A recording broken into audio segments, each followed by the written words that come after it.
അമ്മേ, ദേവിക്ക് സമർപ്പിക്കാൻ ആരോ എന്തെങ്കിലും വാങ്ങണ്ടേ? പോകുന്ന വഴി അമ്പലത്തിനടുത്ത് കടയുണ്ടല്ലോ, നമുക്ക് അവിടുന്ന് വാങ്ങാം.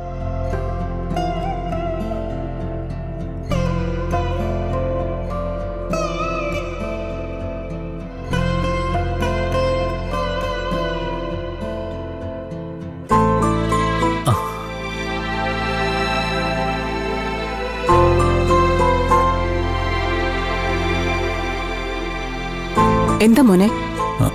അമ്മേ, ഒരു മിനിറ്റ്. സന്ദീപേട്ട. കിഷൻ, സോറി. നീ വിളിച്ചു കയറി ഞാനങ്ങ് മറന്നുപോയി. ഞാൻ സന്ദീപേട്ടനെ കാണാൻ വേണ്ടിയിട്ട് വെയിറ്റ് ചെയ്യുമായിരുന്നു. അമ്മേ, കിഷനെ ഓർമ്മയില്ലേ? ആ എടാ, നീ വേഗം വരാൻ നോക്ക്.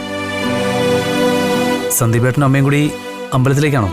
അതെ കിഷൻ, തൊഴുതിട്ട് അത്യാവശ്യമായിട്ട് വിദ്യാമ്മ ഒന്ന് കാണേണ്ട കാര്യമുണ്ട്. വിദ്യാമ്മ ക്ഷേത്രത്തിൽ തന്നെയുണ്ട്. ഞാനിപ്പോൾ തൊഴുതിട്ടിറങ്ങിയപ്പോൾ കണ്ടതേ ഉള്ളൂ. കിഷൻ, ഞാൻ അമ്മയും കൊണ്ട് അമ്പലത്തിലൊന്ന് പോയിട്ട് വരാം. കിഷൻ ഇന്ന് തിരക്കൊന്നുമില്ലല്ലോ?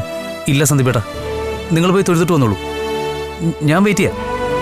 പക്ഷേ സന്ദീപേട്ടൻ എന്നെ കാണാതെ പോലെ എനിക്ക് ചില കാര്യങ്ങൾ സംസാരിക്കാനുണ്ട്. സന്ദീപേ, വേഗം വാ, നമുക്ക് ഇന്ന് തന്നെ പോകാനുള്ളതാ. അമ്മയെ കാത്തി നിർത്തി മുഷിപ്പിക്കേണ്ട സന്ദീപേട്ട, പോയിട്ട് വേഗം വാ. ശരി കിഷൻ, ഞാൻ ഉടനെ വരാം.